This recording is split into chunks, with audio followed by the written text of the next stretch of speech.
Welcome to the North Park Podcast, where pastors and people connect. This is the place to get to know your pastors as they address theology, ministry, and more. Join us now for today's conversation. Well, hello and welcome to the North Park Podcast. My name's Luke, and I'm here with Pastor Luke and Pastor Zach. And happy April Fool's Day. Today, or is it? Top of the morning to you.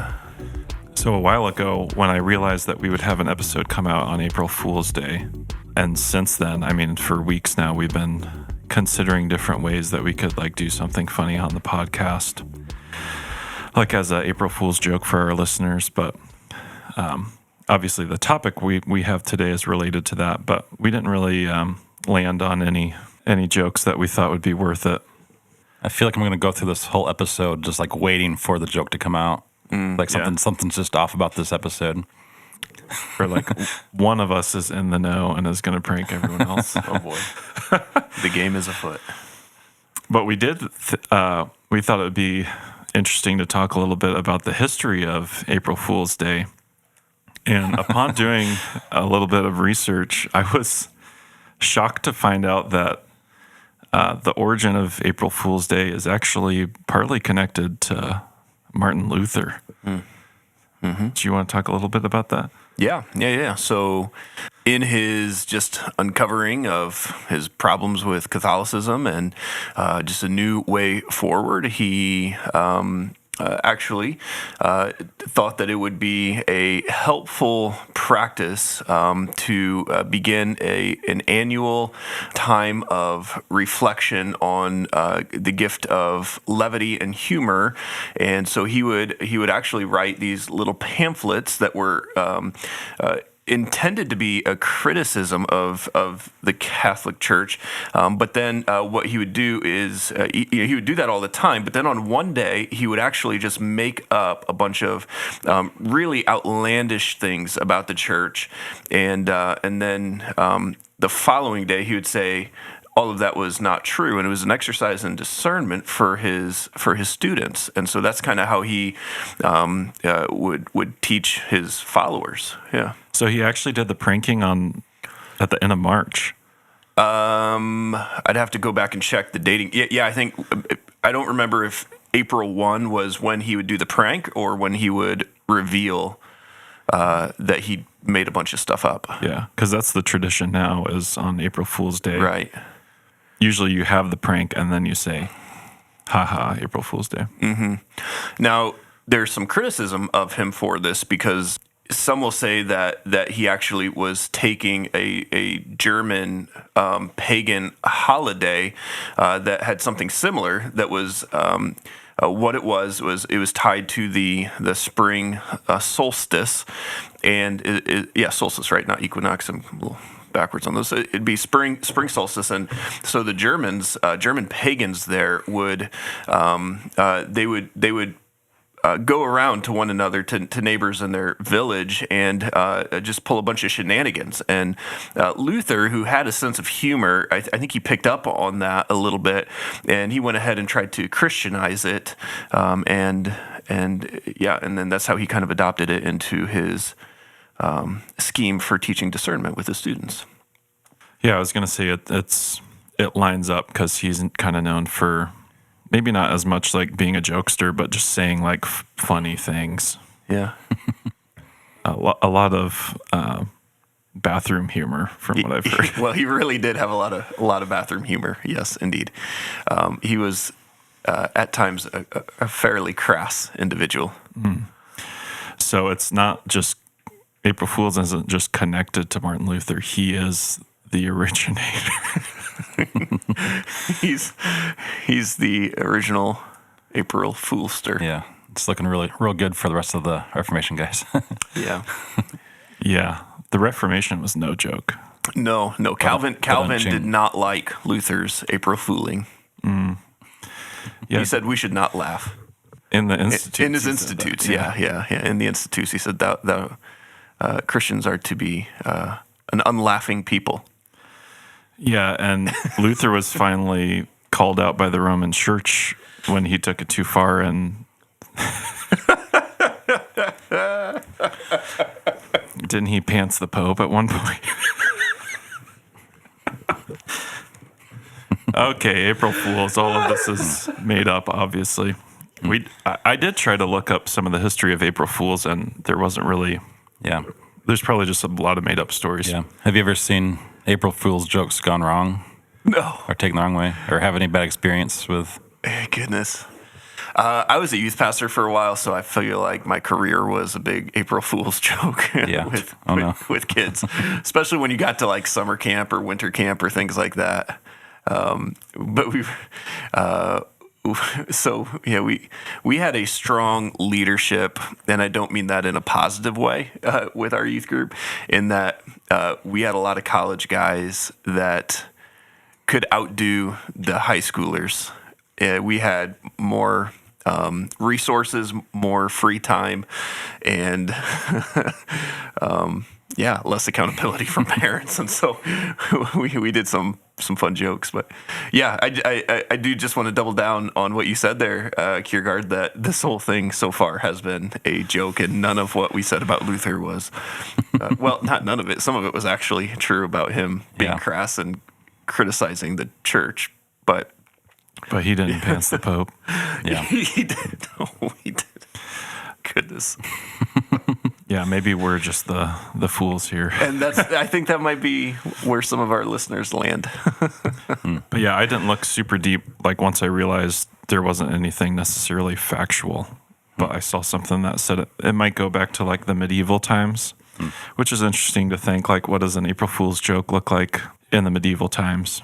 But like going and like shearing everybody's sheep or something, or like dyeing people's animals different colors and stuff. I don't know.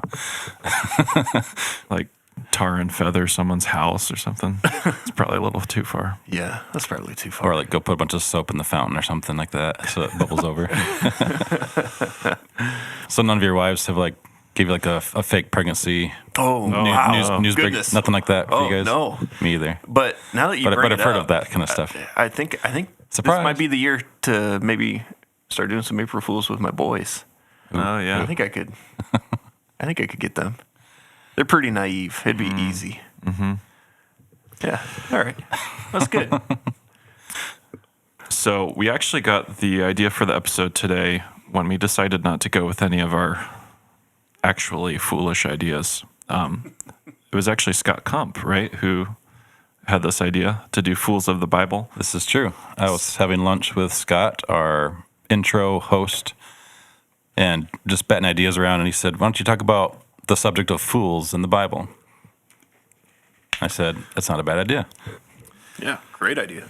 Yeah, Scott, if you don't know, is the one who does our intro. Welcome to the North Park Podcast.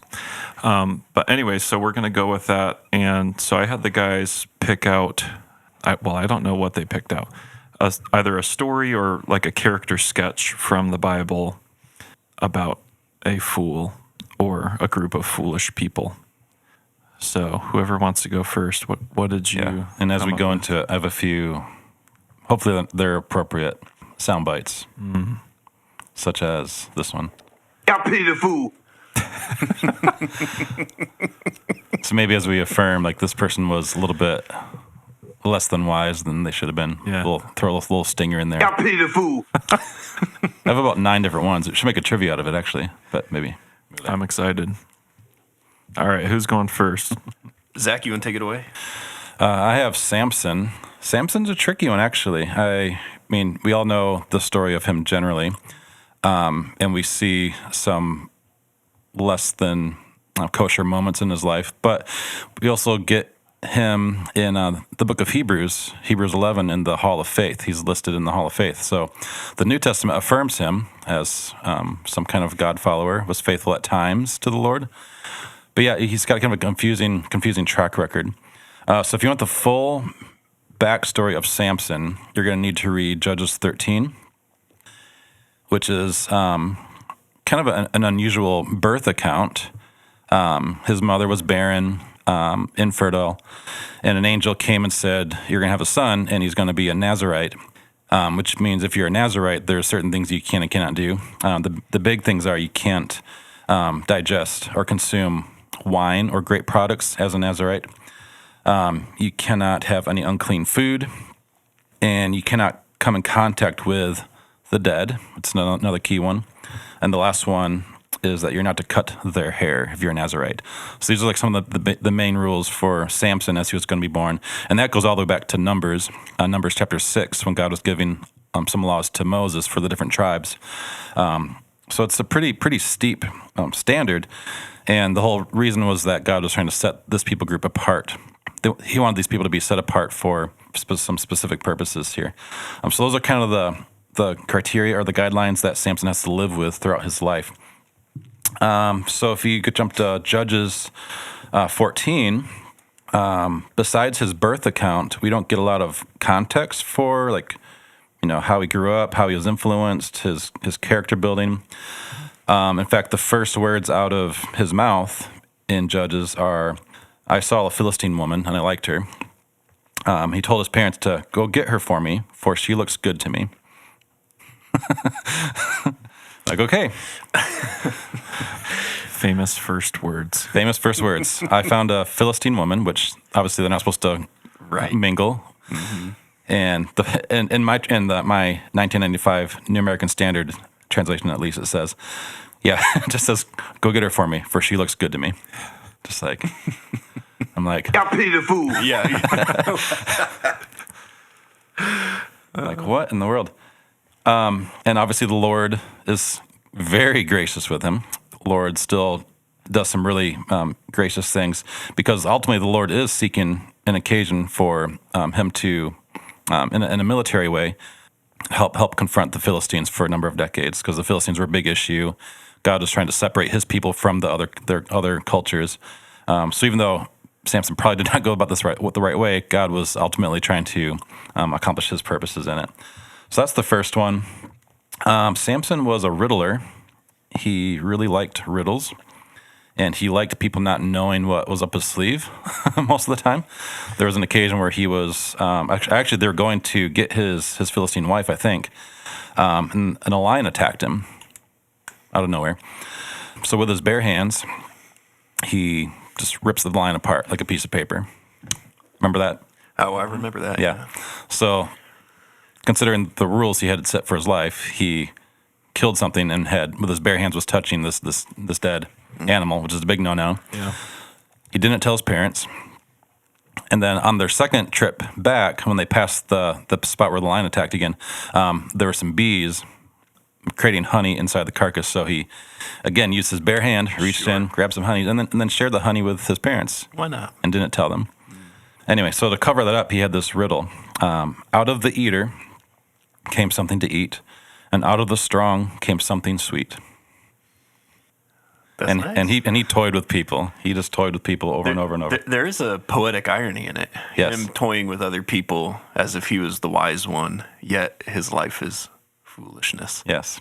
Yeah, that'll preach. So yeah, he's a riddler, with some mixed ambitions, I'm sure. Oh, this one's a good one. And actually, our friend John had a good title for this, calling Samson the fox arson. That's right. I Remember that. John saying that? Yes. Samson the fox arson. For men's ministry, that's right. So Samson, and this time I kind of appreciate his creativity, because again, he can't touch dead people with his bare hands because that would make him unclean. So he got creative. He rounded up a bunch of foxes, 300 foxes, tied their tails together, lit them on fire, and sent them into the Philistine village and burned down their crops. That's one of the things I most want to see, like on people talk about like the big screen in heaven and watching things from the Bible, like on the big screen. What? Yeah, so just I'd imagine. like to see someone tie 2 fox tails together, let alone 300. Yeah, so it's super clever, but why? Oh, and going back to the lion thing with the honey, the main reason for his cover-up was that he was going to get married to this Philistine, and if he would have been found to be unclean, it would have voided the whole ceremony and the feasting. So he was trying to avoid the wedding getting called off. Anyways. Yeah. The jawbone, the famous jawbone attack, again, he can't use his bare hands, so he found the next best thing, which is a donkey's jawbone. and slaughtered a few thousand people. Do you guys ever did you ever watch the Bible miniseries that came out on Netflix? In their depiction of Samson with this, he takes the jawbone, splits it in half, so he has like two Like daggers. exactly like they're like sickles, and he's just like slicing guys up with his. It was quite the dramatization of that. Sorry, not to derail you there, Zach. No, there's all kinds of spots I could stop and dwell on here. Probably the last famous thing. I mean, he was a womanizer, obviously. But one of his weaknesses, though, was being annoyed to death by women. It literally says that in chapter 16, verse 16, actually, 16:16. Delilah, his second lover, it says he was annoyed to death by her because she kept pressing and pressing and pressing to get the secret of his strength. And it wasn't the ropes, it wasn't the cords, and ultimately it wasn't. Yeah, ultimately it was his hair, which was like the one Nazarite trait God gave him. I just looked up in the ESV. It says his soul was vexed to death. Yes. At her nagging him. Yeah. So that's kind of what he gets. Yeah, but again, like as wild as he is and free spirited as he is, you clearly see. Maybe we'll get to this later. You clearly see like God's mercy on him and Israel. Because in the end, God did restore his strength at the very end of his life, and it says that when he knocked the building down and crushed the Philistines, he killed more people in that moment than his whole career as a military leader for Israel. And then again, Hebrews 11, he's listed in the Hall of Faith. So what do we do? That's a hopeful thing for me. Yeah. I almost put as a question for later on. Maybe we'll ask it anyways. Is there any hope for fools? I think you definitely see that in Samson's story. Redeemed in the end. What about you, Pastor Luke? Yeah, mine's a little more brief. My story of foolishness is only 2 verses long, and it's found in 2 Kings chapter 2. And what has happened is Elijah, the great prophet, has transferred his prophetic position to Elisha, and the Spirit of the Lord is upon Elisha, and he's beginning his prophetic ministry. You said 2 words? 2 verses. 2 verses. 2 verses here. Okay. Yeah, no. Okay. Yeah, Trying to guess what the 2 words could be. You fool. so You bald head. that's it. Is it? That's exactly it. Yeah. So here, I'll read it for us. 2 Kings chapter 2, verse 23 and 24. 25, sorry, it's 3 verses. It says, he went up from there to Bethel, and while he was going up on the way, some small boys came out of the city and jeered at him, saying, "Go up, you bald head! Go up, you bald head!" And he turned around, and when he saw them, he cursed them in the name of the Lord. And 2 she-bears came out of the woods and tore 42 of the boys. From there, he went on to Mount Carmel, and from there he returned to Samaria. Wow. So there's the story, and I think that those 42 boys would probably regret mocking and jeering at Elisha, and their foolishness to mock the prophet of the Lord. And, obviously we don't get a lot of details on this, and so we can't really know. Commentators are kind of back and forth. Were they just being disrespectful, irreverent young boys, or were they specifically mocking Elisha because he was the Lord's prophet, which I think is probably more of that, and that's why it's in And in turn, mocking the Lord as well. Correct, yeah. And and then his Elisha's response, which it says he cursed them in the name of the Lord, all capitals, which is Yahweh, in the name of Yahweh. And so you do see kind of the confirmation that he is a prophet of Yahweh, and the spirit that empowered Elijah is with Elisha. And so you do see that. But it's kind of an extreme, I mean, this is an extreme story there.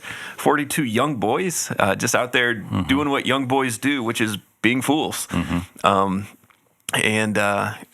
That's, right now I have 2 boys that they have that youthful foolishness in them. And part of my job, like as their father, is to help teach them the way of wisdom, and you know, thus the book of Proverbs, and which I'm sure we'll get into. But being someone who is battling early onset baldness, male pattern baldness, I used to read this story in my classes when I was a Bible teacher at the beginning of the year, and say, just before anybody wants to like make comments about my hairline, I'm just going to read this to you, and then you do what you want with it.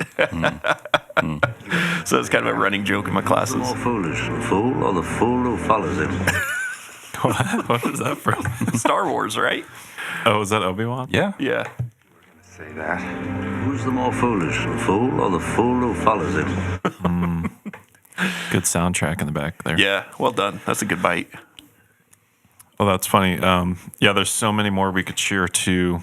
But also there's kind of like some sensitivity with it, because we could point out a lot of fools in the Bible but it's actually like, you can say it's foolishness, but it's also tragic. Yeah, totally. I mean, it was foolishness in the Garden of Eden that led Adam and Eve to eat the fruit, and you can't say that was sin nature because they didn't have a sin nature yet.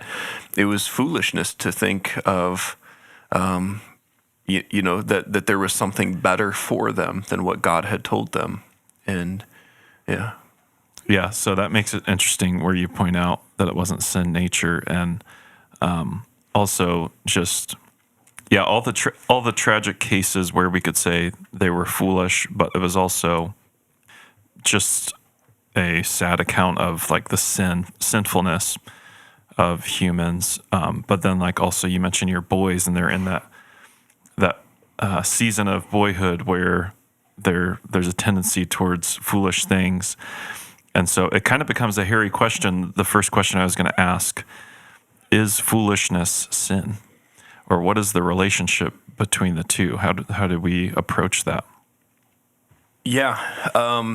So I think something that's probably helpful for us is to define fool in the Hebrew, the Greek, and the English, right? And so in Hebrew, it's the Hebrew word ewil, which means foolish.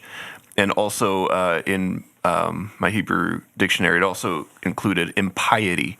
And so foolishness in Hebrew does often carry a moral component, almost a moral rebellion to the moral order of things, or God's creational design and rejection of it, which then links foolishness with pride. Because that's really the heart of it, to hear that God has said the world is set up like this for you to live in, and then to rebel against that is, you know, the epitome of foolishness and pride. And so I'd say that in the Greek we have moros is the word that gets translated into fool, and it's, you know, English moron. Mm-hmm. And it does still carry that foolishness, but also more of like a nonsense, dull, sluggish, intellectually or mentally sluggish. And so in the Greek, I think there's less of the moral association, while it is still present. It's not exclusively that, I think, in the Greek, and that's probably a little bit more akin to what we have in the English, where fool could mean that you did something stupid that was sinful, but it could also just be something that was done stupidly out of ignorance or naivety or things like that. And so I think having those different definitions out there is helpful, because in the, especially in, you know, where you have a lot of talk of what it means to be a fool, you know, you would look at the book of Proverbs for a lot of it. You have the wise and the fool kind of compared and contrasted, and oftentimes there is, what the fool is doing is sinful in Proverbs, because it is a rejection of God's revealed will and moral order in the universe. But I will put the caveat in there then to say the way that we use the word fool, maybe in the New Testament and then also in the English, does not necessarily mean sin. And so I think you can do something foolish as we use the English word, and have it not necessarily be a sinful thing. It could be something out of ignorance, or you just didn't know how, you didn't have all the information on how things were going to play out, and you just kind of find out after the fact, I really should learn a lesson here because that was not the best way to handle things. And so, but it's not necessarily a sinful thing. Yeah. Zach, what would you say on it? Yeah, I mean, one of the most commonly referenced scriptures of the fool is it Psalm 14, where the fool says in his heart there is no God. A lot of times the word fool in scripture is associated with like atheism, like someone who's totally denying God. That's the same psalm that Paul quotes in Romans 3 when he says that there is no one righteous and there is no one who truly or perfectly seeks after God. So yeah, so a fool can be defined as someone who lacks wisdom or discretion. One way to think of it is like your attitude, like your orientation.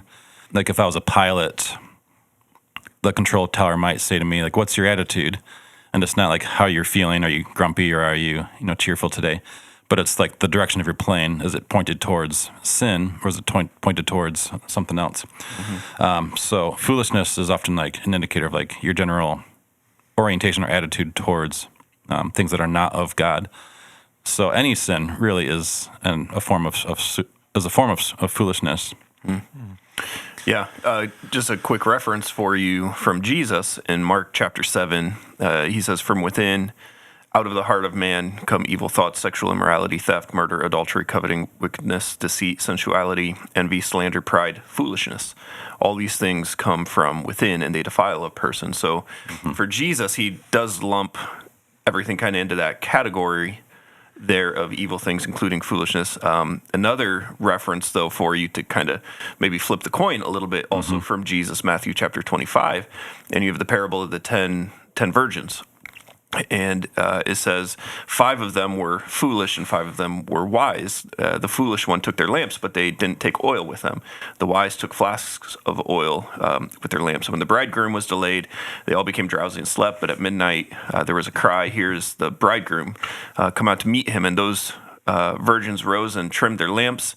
And the foolish said to the wise, "Give us some of your oil, for our lamps are going out." But the wise answered, saying, "Since we are, there will not be enough for us and for you. Go and get it yourself from dealers and buy it." So in that, would we say that they were acting sinfully because they came unprepared?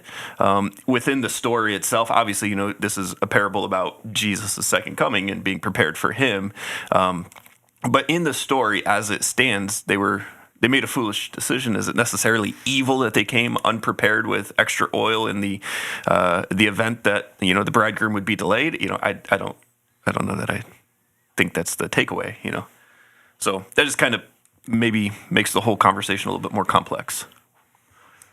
Yeah, I don't know if we've helped answer this or made it more confusing. My single sentence would be: foolishness is often a result of sinfulness, but not necessarily always a result of sinfulness. Yeah, so, and what Zach was saying from Psalm 14 made me think, because like the Psalms will often include like the title of the wicked or a wicked person, meaning like someone who hates God or doesn't even believe in God. So we could say the wicked are always fools, but fools aren't always necessarily the wicked. Since I'm teaching through James right now, I was trying to remember if he uses it at all, and he does when he's in his section on faith and works. He says so that's chapter 2, verse 20, he says, "Do you want to be shown, you foolish person, that faith apart from works is useless?" Mm-hmm. So there I think he's kind of using it in the sense of ignorance, not necessarily like someone who's not saved or something. But yeah, very interesting. It'd be an interesting like word study to do. Mm-hmm. Yeah. So that's foolishness or fools. But what could we say that would be helpful about the word wisdom in the Bible? And maybe share a favorite passage of yours about wisdom too. A couple verses. I got James 1:5 there, because James is considered the wisdom literature of the New Testament, and he says, if any of you lacks wisdom, let him ask God, who gives generously to all without reproach, and it will be given to him. And so I think, what does the Bible say about wisdom? It says, seek it from the Lord. Proverbs 9:10, the fear of the Lord is the beginning of wisdom, and the knowledge of the Holy One is insight. And so I would say wisdom is found in your disposition towards God. A fool is careless in disposition towards God, meaning I can go do X, Y, or Z, and there won't be consequences or anything to be afraid of from the Lord in it. The wise person has fear. And we sometimes like to, I don't know, kind of make it a little bit more palatable to say fear is reverence towards God. And it is that.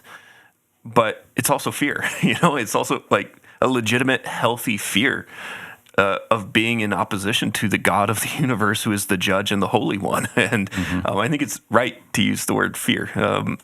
It should cause fear to be in opposition to God. And then maybe one that I really like, Colossians 2:3, in Christ are hidden all the treasures of wisdom and knowledge. And so ultimately, wisdom is bound up in the person and the work of Christ, because Christ is the Word through whom all things have been made. He is the one through whom all things are holding together in the cosmos. He is, and so I think his life is the ultimate life of wisdom, the perfectly wise life lived out. And so look to Christ and you will find wisdom. Mm-hmm. Yeah, also like Proverbs 8:11, for wisdom is better than jewels, and all that you may desire cannot compare with her. Yeah, that's good. That'll preach. Naturally, the book of Proverbs is a treasure chest full of wisdom. It's the book of Proverbs. I also don't want to discredit the original law that God gave to Moses. Often it's viewed as like a rule book of all the practical wisdoms and things you can do or not do to succeed. But really, the Torah was really a book of life for these people, because they realized that God is holy and they need God, and anything they do is not sufficient enough. So as they learned of God's standards, they learned of His grace and His mercy and how much they needed Him. So I don't want to discredit that either. Yeah, totally. No, that's a good word, because the Hebrew for wisdom is chokmah, really coming from deep in the throat. And it's skill. It's skill in a particular trade, is how you could use that. But so with that, it's skill in how to live life in God's created order. And the law was an instruction on how to live the flourishing and skillful life in God's creation. Then the Greek Sophia, good. I think it's worth saying too, it says a lot about wisdom and how pleased God was with Solomon for that being the one thing that he asked for. And then so he granted him that request and like so much more because of kind of the nobility and really wisdom. It was wise to ask for wisdom. Yeah, my kids watched Aladdin for the first time a few weeks ago. It's another processing like the three wishes. Oh, interesting tactics and trying to stay within the rules but still maximize enough for themselves and a little bit for others. Nice. No asking for more wishes. No asking for true love, and no asking to raise from the dead. Interesting. Yes. I can't believe you remember that. I guess I can't believe that. Yeah, boys. I was also going to say, also from James, and James kind of has a theme throughout his letter of the relationship between, or the differences between the wisdom of the world, if you could even call it wisdom, and the wisdom from above, as he puts it. He describes the wisdom from above in James 3:17. He says, the wisdom from above is first pure, then peaceable, gentle, open to reason, full of mercy and good fruits, impartial and sincere, which sounds a lot like 1 Corinthians 13, talking about love, a lot of the similar things. So wisdom is a very good thing. But going back to foolishness, I thought it would be interesting to consider, is foolishness ever used in a positive light? And I had one specific example that I put here in our notes that made me think of this question, but I wondered if there was anything else that came to your minds. In the words of Tigger, The fool must be invisible. thank you, Tigger. Thank you, Tigger. I think that sums it up right there. All right.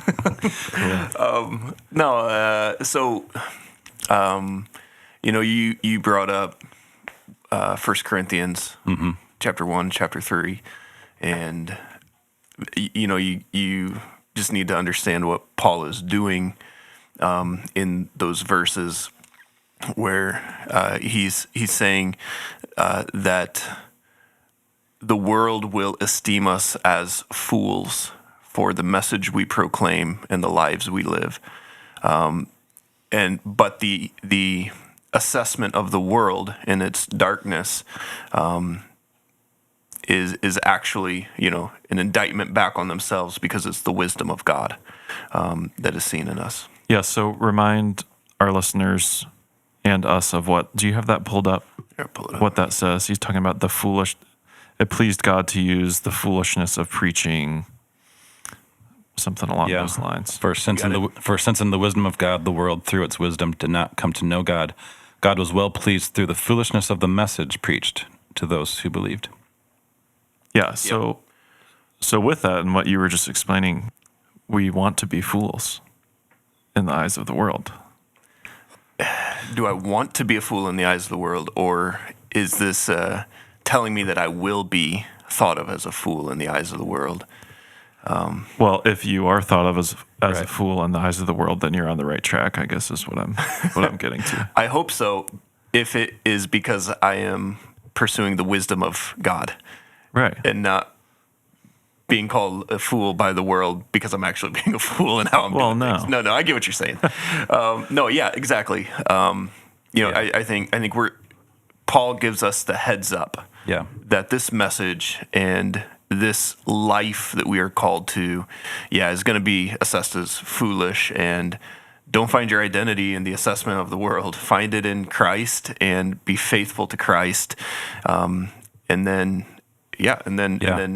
live in the wisdom of God, which will end up proving itself to be wisdom. The message of the cross will change lives, Yeah, and Paul even said back in Romans chapter 1 that the world has exchanged the truth of God for a lie. Yeah. Like they totally traded what is right for what is wrong. So now what is wrong is now right to them. Mm-hmm. Mm-hmm. Yeah. Definitely going to be some friction there for us. Yeah. In verse 22, back to 1 Corinthians 1, yes, he says, "For indeed, Jews ask for signs, and Greeks search for wisdom, but we preach Christ crucified. To Jews, it's a stumbling block, and to Gentiles, it's foolishness." Yeah.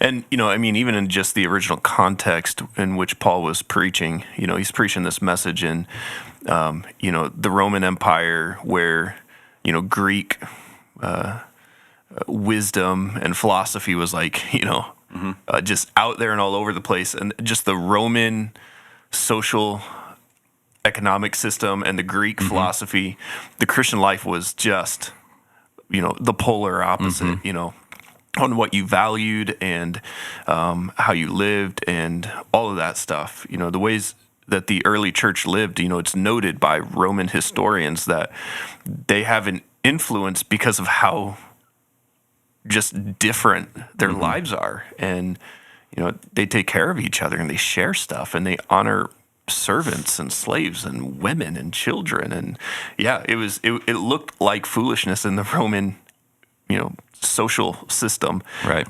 And yet, because of it, that's why it flourished. Right. And to be kind of fair, like God does do a lot of things that don't make sense to human logic or human reason. Like, why would God allow his son to die? Or why could God die if Jesus is God? Or a classic question is, why would anyone want to follow God that allows evil things to happen? So that's a point of rejection right there for a lot of people. Like, I'm not going to follow this God who allows evil to happen. So there's a lot of Yeah, a lot of doubt there. You think too of like people thinking Christians are crazy, like in the early church with martyrdom. I'm sure a lot of people thought like, Oh, yeah. all you have to do is recant your faith, like Totally. and you can still believe. We'll trust that you're still a Christian, but just say it so these people will hear and not kill you.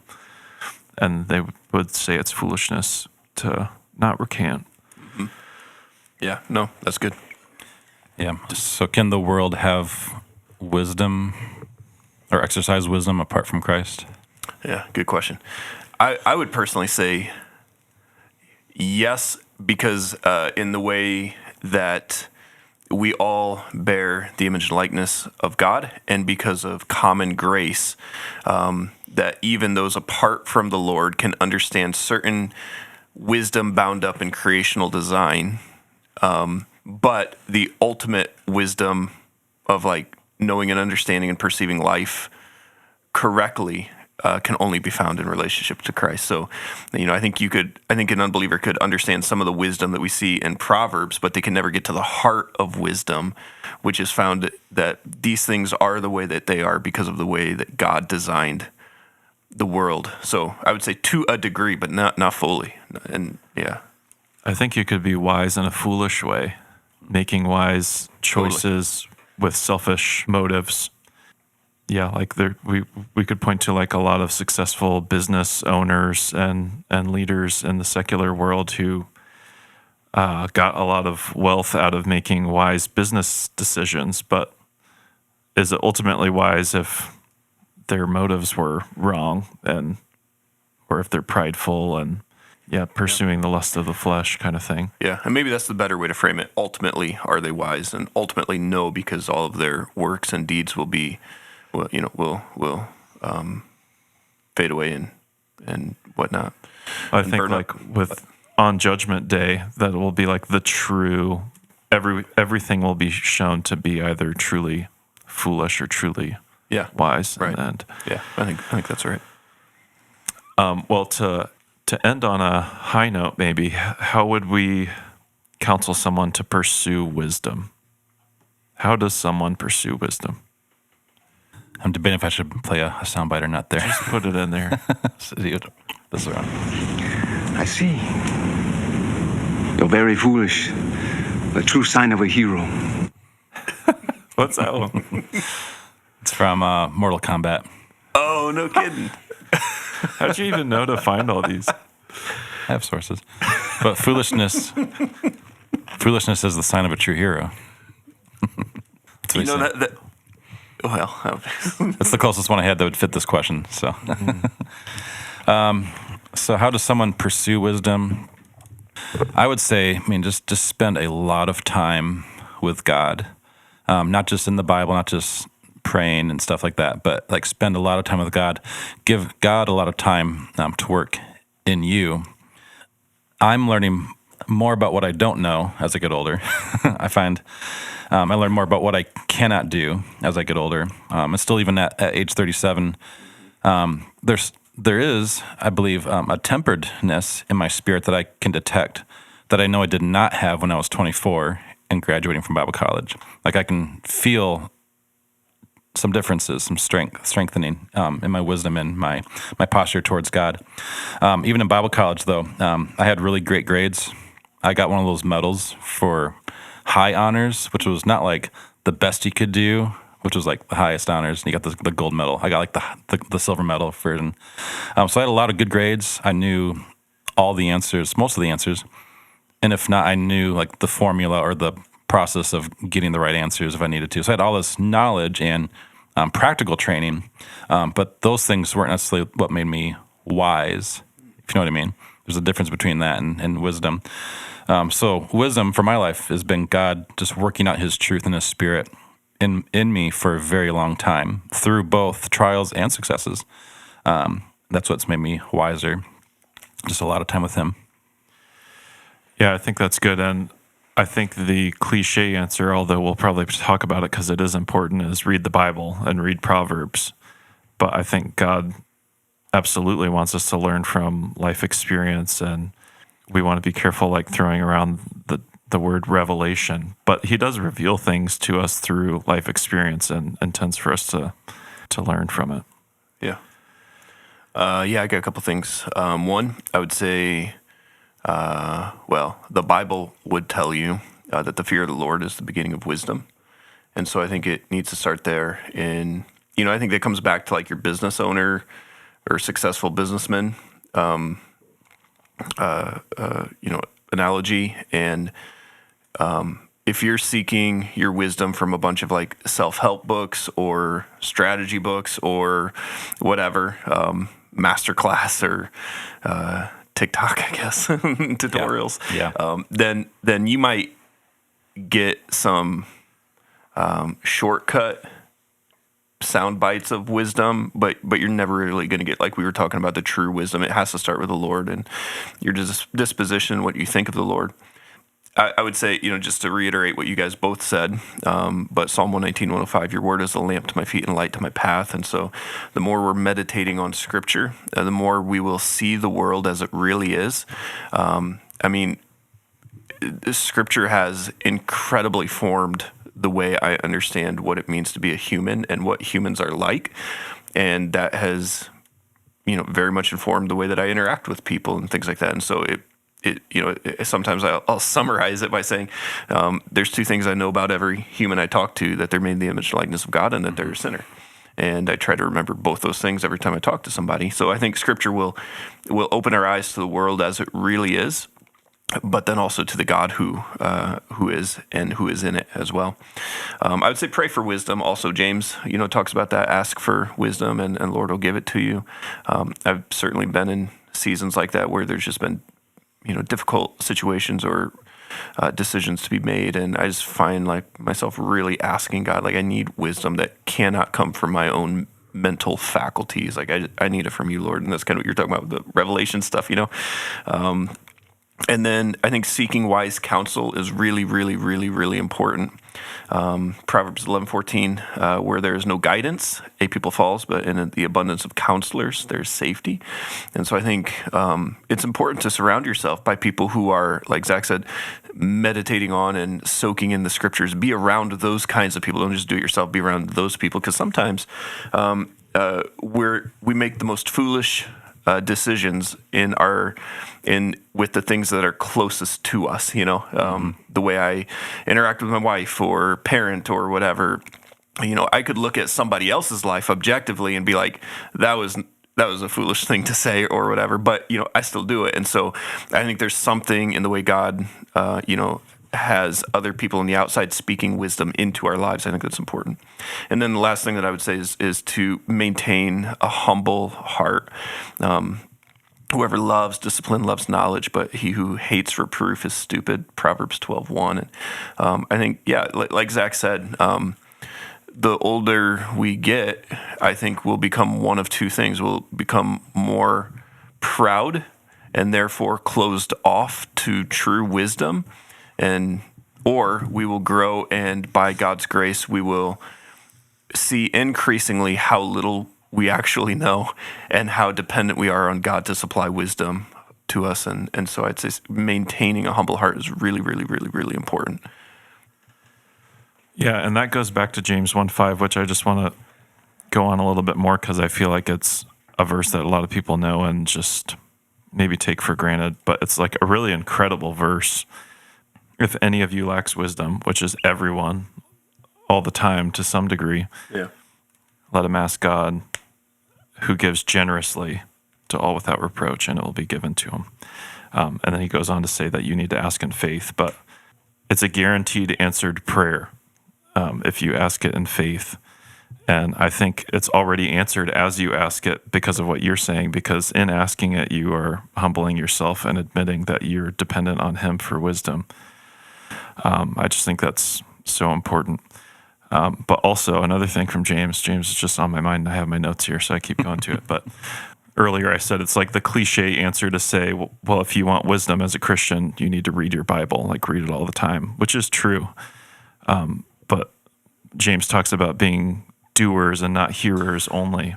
So I think it could be foolishness to get your Bible time in all the time, but it's in one ear and out the other, as if the reading is going to make, like, you become wise as you are obedient to the scripture. It's not just about reading it. Yeah, that's a good word. That makes me think of 1 Corinthians, where it says, knowledge puffs up, but love builds up. And yeah, you can be a really smart fool, for sure. Mm-hmm. Anyways, this was a fun episode. Yeah, good topic. So. Thanks, Scott, for the idea, too. And thanks to Zach for those sound bites. Jazzed it up a little bit. Did you use them all? No. Oh, dude. You want to close this out with one? Unleash them now. All right, you have to guess the movie. Some of them are easier than others. So we did this one already. I pity the fool. You know who that is? Mr. T. Yeah, Mr. T. In the context. 18. Yeah. Here's an easy one. Fly, you fools. Oh, of course. Gandalf. I forgot about that one. Love how's the whoosh at the end. Yes. Fly, you fools. Did I do this one yet? I did. Obi-Wan. I'm going to say that. Who's the more foolish, the fool or the fool who follows him? Well, it's really driving him. That fool better watch his mouth. He better watch more than that. Cool runnings. Yes. Yeah. It's hard to pick it up. Sanka. It's hard to pick that up, but and the last one. You idiots! You fools! Yeah. Oh, you imbecile! Wizard of Oz, huh? No. No, it's not. No, that's what I thought it was, too. It's not. That is Cruella.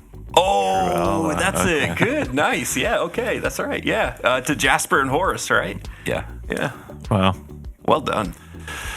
Well, thanks for listening to this episode. We hope it was enjoyable and instructive and inspires you to pursue a life of godly wisdom. You know, it would make a really long episode. It would be an episode on Job and his friends. Oh, yeah. Oh, yeah, we didn't even talk about Job. Do like a really long episode. Yeah. Or Ecclesiastes, too. What's the bad advice and what's the good advice in Job? All right, thanks for listening to this episode, and we'll see you next week.